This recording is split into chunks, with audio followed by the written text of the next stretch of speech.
नमस्कार, स्वागत है आप सभी का IB स्टार न्यूज में और मैं हूं आपके साथ जुबैर चौधरी। ये तो वो खास प्रोग्राम में बात कर लेते हैं देश के दूसरे सीडीएस अनिल चौहान की। आपको बता दें कि retired lieutenant general Anil Chauhan ने सीडीएस का पदभार संभाल लिया है। नेशनल वॉर मेमोरियल में श्रद्धांजलि देने के बाद तीनों सेनाओं के साझा सौदे के बाद उन्होंने ये पदभार संभाल लिया है। आपको बता दें कि अनिल चौहान अब देश के दूसरे सीडीएस बन गए हैं। उनको सीडीएस के साथ कई अहम जिम्मेदारी भी मिली हैं। उनको आपको बता दें कि जम्मू कश्मीर में आतंकवाद का सफाया करने के नाम से उन्हें जाना जाता है। अनिल चौहान ने अपने करियर में कई ऐसे अहम फैसले लिए हैं जिनको लेकर उनको कई बार सम्मानित भी किया जा चुका है। अब आपको ग्राफिक्स के जरिए बता देते हैं कि आखिर नए सीडीएस का कार्यभार कैसा रहा, कैसा उनका करियर रहा।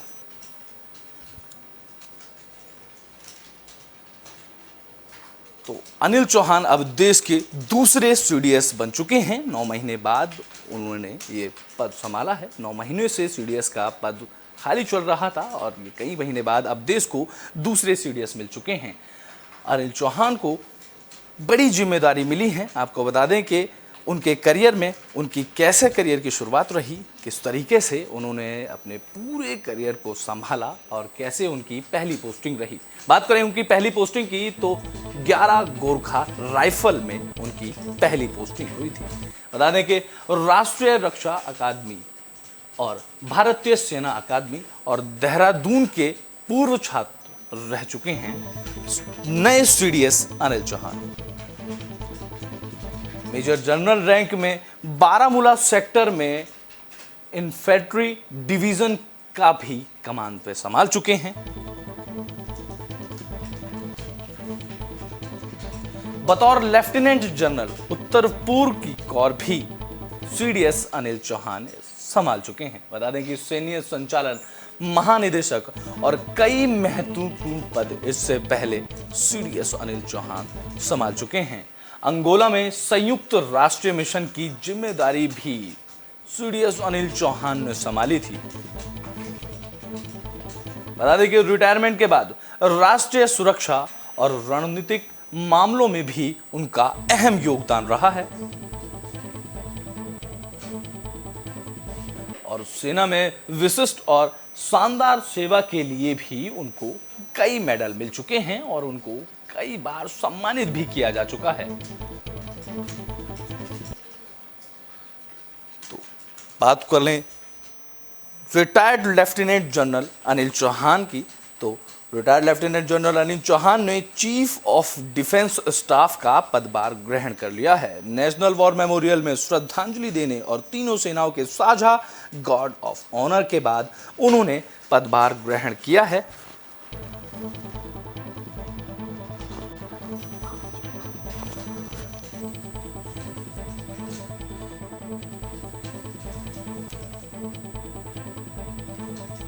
उन्होंने अनिल चौहान को जम्मू कश्मीर और पूर्वोत्तर के इलाकों में आतंकवाद का सफाया करने के नाम से भी जाना जाता है। जनरल बिपिन रावत के निधन के बाद सीडीएस का पद खाली था, जिसके बाद उन्होंने इस पद को संभाल लिया है। पदभार संभालने के बाद नए सीडीएस अनिल चौहान ने कहा है कि मुझे भारतीय सशस्त्र बलों में सर्वोच्च रैंक की जिम्मेदारी संभालने पर गर्व महसूस हो रहा है।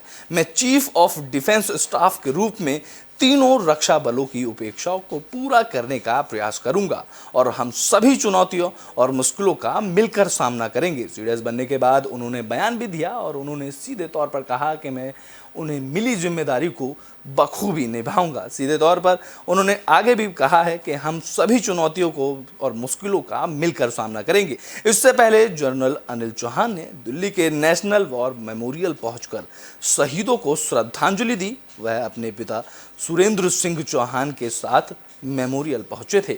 बता दें कि रक्षा मंत्रालय की ओर से जारी दी गई जानकारी के अनुसार वह भारतीय सरकार के सैन्य मामलों में से जुड़े विभाग के सचिव के रूप में भी कार्य करेंगे और जनरल अनिल चौहान अपने लगभग 40 साल से अधिक के करियर में कई कमान भी संभाल चुके हैं। जिस तरह की जानकारी हमने आपको ग्राफिक्स के जरिए दी कि उन्होंने इससे पहले क्या क्या कार्यभार संभाले थे, उन्हें जम्मू कश्मीर और पूर्व उत्तर भारत में आतंकवाद विरोधी अभियानों में भी काफ़ी अनुभव है, तो उसको लेकर उन्हें यह भी माना जाता है कि जम्मू कश्मीर में आतंकवाद का सफाया करने में इनका अहम योगदान रहा है। बता दें कि 18 मई 1961 को जन्मे लेफ्टिनेंट जनरल अनिल चौहान 1981 में भारतीय सेना की 11 गोरखा राइफल में भर्ती हुए थे।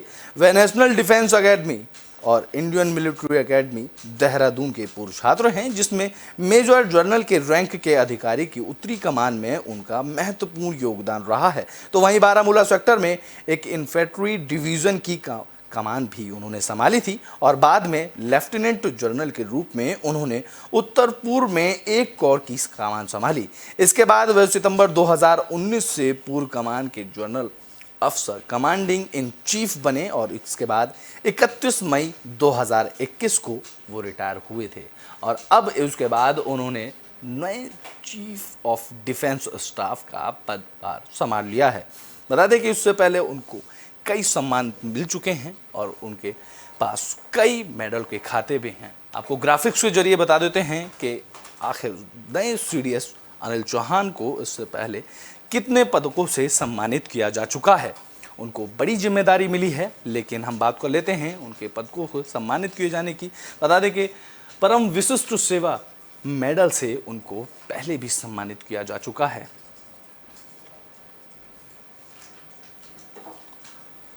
उत्तम युद्ध सेवा का पदक भी उनके पास है। बता दें कि अति विशिष्ट सेवा का पदक से भी उनको सम्मानित किया जा चुका है। तो नए सीडीएस के पास कई ऐसे पदक हैं, कई ऐसे मेडल हैं जिनको उन्हें सम्मानित किया जा चुका है। सेना का मेडल भी नए सीडीएस अनिल चौहान के पास है और इन पदकों से सभी से उनको पहले ही सम्मानित किया जा चुका है। विशिष्ट सेवा का पदक से भी अनिल चौहान को सम्मानित किया जा चुका है, जिसमें परम विशिष्ट सेवा का मेडल से भी उन्हें सम्मानित किया जा चुका है। बता दें कि उनको इससे पहले भी कई पदकों से सम्मानित किया जा चुका है। उन्होंने डायरेक्टर जनरल मिलिट्री ऑपरेशन के प्रभार भी संभाला है। इससे पहले अधिकारी ने अंगोला में संयुक्त राष्ट्र मिशन के रूप में भी उन्होंने काम किया था। सेना से रिटायर होने के बाद भी उन्होंने राष्ट्रीय सुरक्षा और रणनीतिक मामलों में काफ़ी योगदान दिया था। सेना में उनकी विशिष्ट और शानदार सेवा के लिए लेफ्टिनेंट जनरल अनिल चौहान को परम विशिष्ट सेवा पदक, उत्तम युद्ध सेवा पदक, अति विशिष्ट सेवा पदक और सेना पदक और विशिष्ट सेवा पदक से सम्मानित किया गया है। बता दें कि रक्षा मंत्रालय ने चीफ ऑफ डिफेंस स्टाफ की नियुक्ति से संबंधित तीनों रक्षा बलों के नियमों में संशोधन के लिए इसी साल गजट अधिसूचना जारी की थी, जिसमें केंद्र सरकार ने लेफ्टिनेंट जनरल या फिर जनरल रैंक से रिटायर सैन्य अधिकारी को चीफ ऑफ डिफेंस यानी कि सीडीएस बनाने को अनुमति दे दी थी। इसके लिए रक्षा मंत्रालय ने थल, वायु और नौसेना के सर्विस एक्ट में बदलाव किया था। बता दें कि 61 साल के लेफ्टिनेंट जनरल चौहान चीनी मामलों में एक्सपर्ट रह चुके हैं। पुलवामा हमले के जवाब में भी फरवरी 2019 में जब बालाकोट में एयर स्ट्राइक हुई थी, तब वो director general of military operation यानी कि DGMO थे। खुद इनका बालाकोट में एयर स्ट्राइक में अहम योगदान रहा था।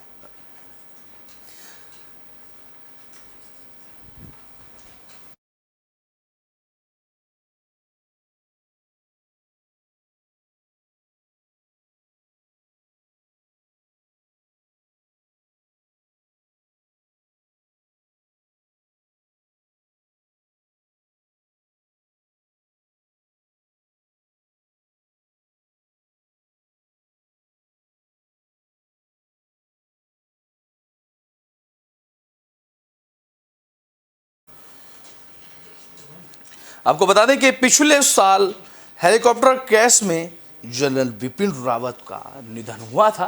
वे बिपिन रावत देश के पहले सीडीएस थे। उनका निधन तमिलनाडु के कुन्नूर में 1 दिसंबर 2021 को दोपहर करीब 12:20 पर बिपिन रावत का हेलीकॉप्टर क्रैश में निधन हो गया था।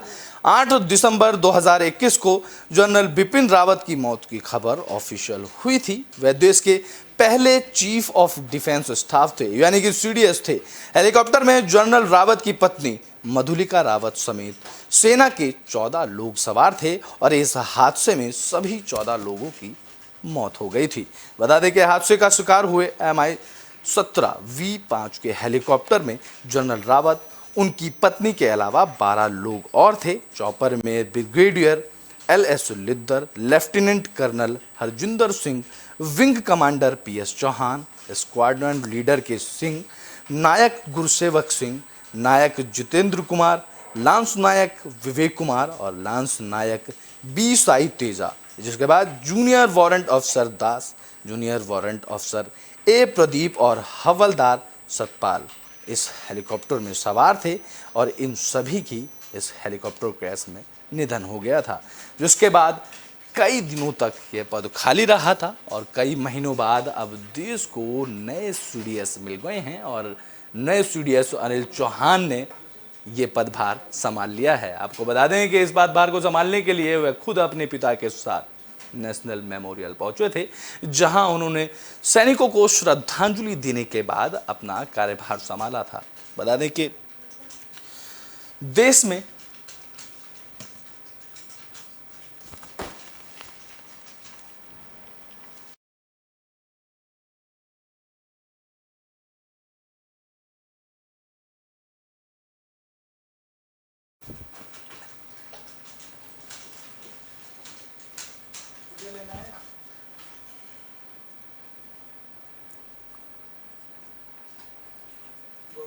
तो retired lieutenant general Anil Chauhan अब देश के नए सीडीएस का पदभार संभाल चुके हैं। कई महीनों के खाली पद होने के बाद उन्होंने ये पदभार संभाला है।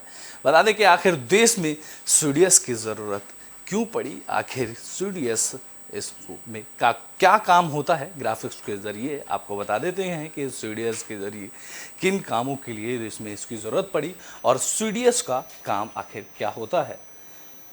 देश की सैन्य ताकत को मजबूत करना सीडीएस का काम होता है। आर्मी, नेवी और एयरफोर्स के तालमेल को बिठाना सीडीएस का अहम काम होता है। सीडीएस के पास काफ़ी जिम्मेदारी होती है और तीनों सेनाओं के मामले में रक्षा मंत्री के सैन्य सलाहकार प्रमुख का काम सीडीएस का होता है। सीडीएस के इन अहम कामों के लिए सीडीएस को जाना जाता है और तीनों सेनाओं के प्रमुख भी रक्षा मंत्री को ही जानकारी देते रहते हैं और जिसके बाद सीडीएस का यही काम होता है कि तीनों सेनाओं के प्रमुख भी सीडीएस को सारी जानकारियां देते हैं, जिसमें रक्षा मंत्री की अध्यक्षता वाली डिफेंस एक्टिविजनल काउंसिलिंग और NSA की अध्यक्षता वाली डिफेंस प्लानिंग कमेटी के भी सदस्य सीडीएस रहते हैं। यानी कि सीडीएस के पास कई अहम जिम्मेदारियां होती हैं। इन जिम्मेदारियों को निभाने के लिए सीडीएस का एक अहम रोल माना जाता है, जिसमें न्यूक्लियर कमांड अथॉरिटी के सैन्य सलाहकार भी सीडीएस होते हैं। यानी कि यही काम सीडीएस का होता है। तीनों सेनाएं के प्रमुख कमांड इस पर कमांड नहीं कर सकते, तीनों सेनाओं के प्रमुखों को ये कमांड नहीं कर सकते हैं। सीडीएस का काम सलाहकार के तौर पर होता है, पर सीडीएस कभी भी तीनों सेनाओं के प्रमुखों को कोई कमांड नहीं दे सकते हैं। किसी और सैन्य कमांड के लिए अपने अधिकारों का इस्तेमाल भी सीडीएस नहीं कर सकते हैं।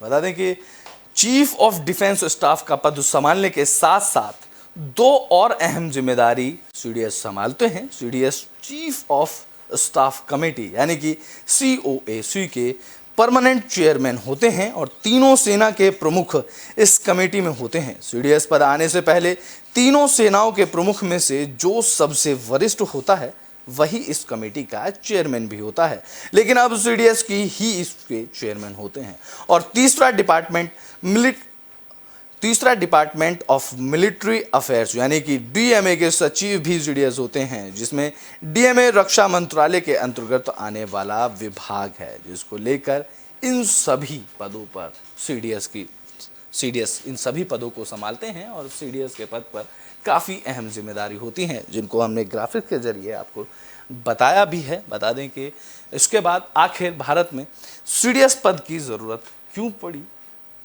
किन अहम फैसलों के बाद सीडीएस पद को लेना पड़ा और किस लिए इन पदों की ज़रूरत पड़ी। आइए ग्राफिक्स के जरिए एक बार नज़र डालते हैं कि भारत में सीडीएस पद कैसे बना। यानी कि 1999 में भारत पाकिस्तान जंग के बाद बनी सुब्रमण्यम की अध्यक्षता में कमेटी बनी थी, जिसके बाद यह अहम फैसला लिया गया था। कमेटी ने ऐसा मैकेनिज्म बनाने का सुझाव दिया जो कि तीनों सेनाओं को साथ लेकर काम करे। सीधे तौर पर कमेटी ने ऐसा मैकेनिज्म बनाने की तैयारी की जिसमें तीनों सेनाओं का कार्यभार का तालमेल बन सके। बता दें कि 2002 में ही ग्रुप ऑफ मिलिट्री मिनिस्टर्स ने 2022 में ग्रुप ऑफ मिनिस्टर्स ने सीडीएस बनने की सिफारिश की थी, लेकिन भारत में पहला सीडीएस 2019 यानी कि 30 दिसंबर 2019 को भारत को पहला सीडीएस मिला था। जनरल बिपिन रावत देश के पहले सीडीएस बने थे। अमेरिका, ब्रिटेन समेत कई देशों में सीडीएस का पद होता है, लेकिन भारत में 30 दिसंबर 2019 को यह पहला पद जनरल बिपिन रावत ने संभाला था। बता दें कि 15 अगस्त 2019 को पीएम मोदी ने सीडीएस पद की घोषणा की थी और जिसके बाद ठीक 2 महीने बाद उन्होंने सीडीएस का पद संभाल लिया था। यानी कि 24 दिसंबर 2019 को सुरक्षा मामलों पर कैबिनेट कमेटी ने मंजूरी दी। जैसे ही मंजूरी मिली और देश को पहले सीडीएस मिल गए थे। 31 दिसंबर 2019 को जनरल बिपिन रावत देश के पहले सीडीएस बने थे।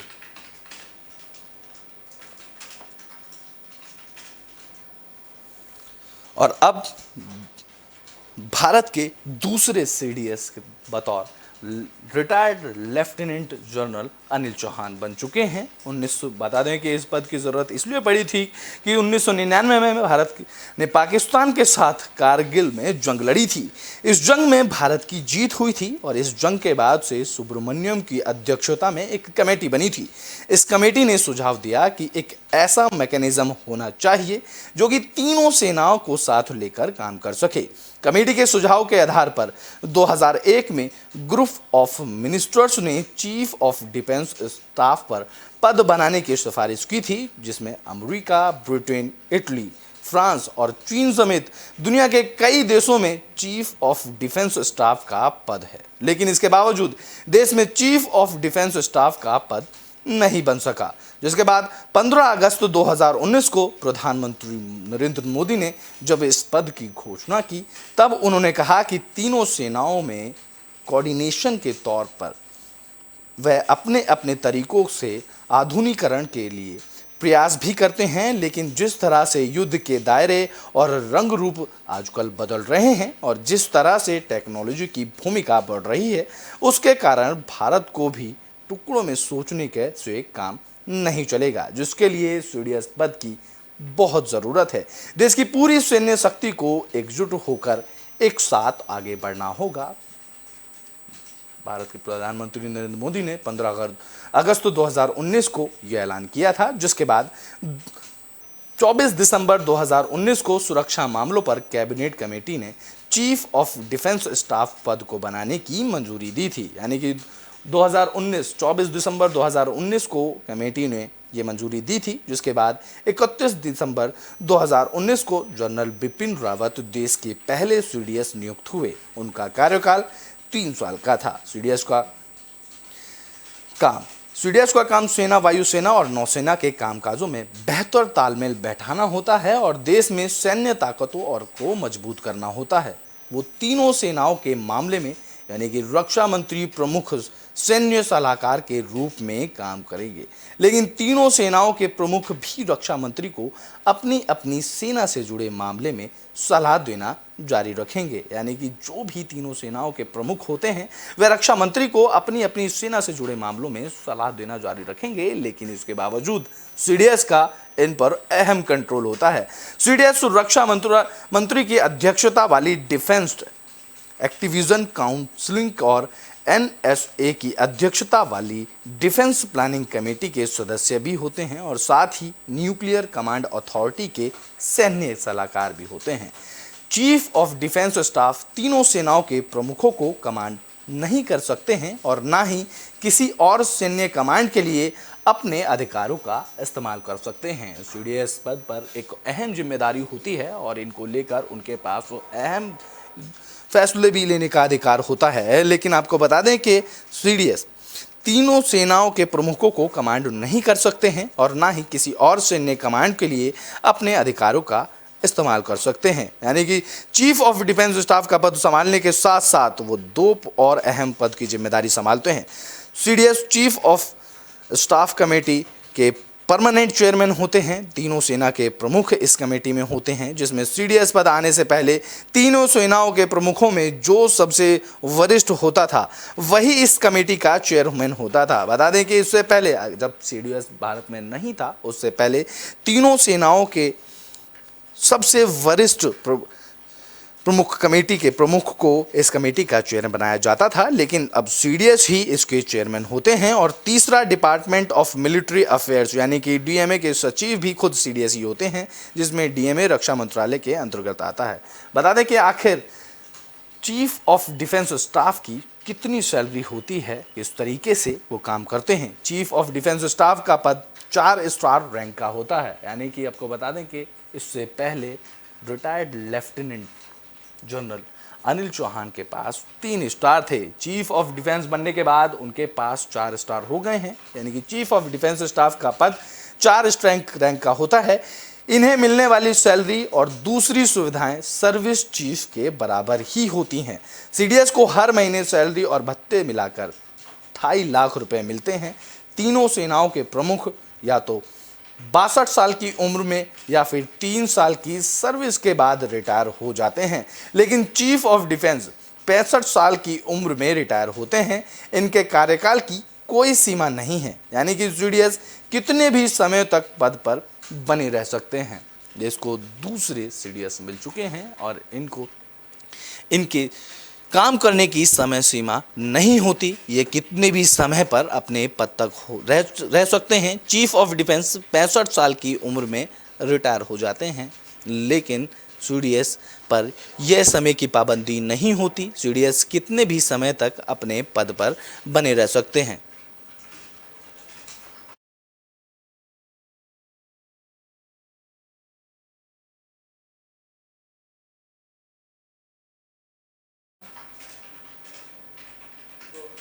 तो सेना की मजबूती के लिए देश को नए सीडीएस मिल चुके हैं। देश को retired lieutenant general Anil Chauhan CDS के तौर पर बतौर अपना पदभार संभाल चुके हैं। तीनों सेनाओं के तालमेल को बिठाने के लिए, तीनों सेनाओं के पद को कोऑर्डिनेशन बिठाने के लिए सीडीएस पद को बहुत ही अहम माना जाता है। दुनिया में कई देशों में सीडीएस पद पहले से था। 2002 में भारत में इस पद को लेकर चर्चा की गई थी, जिसके बाद 2019 में 15 अगस्त को खुद प्रधानमंत्री नरेंद्र मोदी ने इस पद की घोषणा की थी, जिसके बाद 24 दिसंबर को इस पद के लिए कमेटी ने मंजूरी दी थी और देश को 31 दिसंबर 2019 को पहले सीडीएस बतौर जनरल बिपिन रावत के रूप में मिले थे, जिनका निधन के बाद कई दिनों से सीडीएस का पद खाली था और कई महीनों बाद अब देश को नए सीडीएस मिल चुके हैं। देश के नए CDS retired lieutenant general Anil Chauhan के रूप में देश को नए सीडीएस मिल चुके हैं। इस खास प्रोग्राम में अभी के लिए बस इतना ही। देश और दुनिया की तमाम खबरों के लिए देखते रहें एबी स्टार न्यूज़।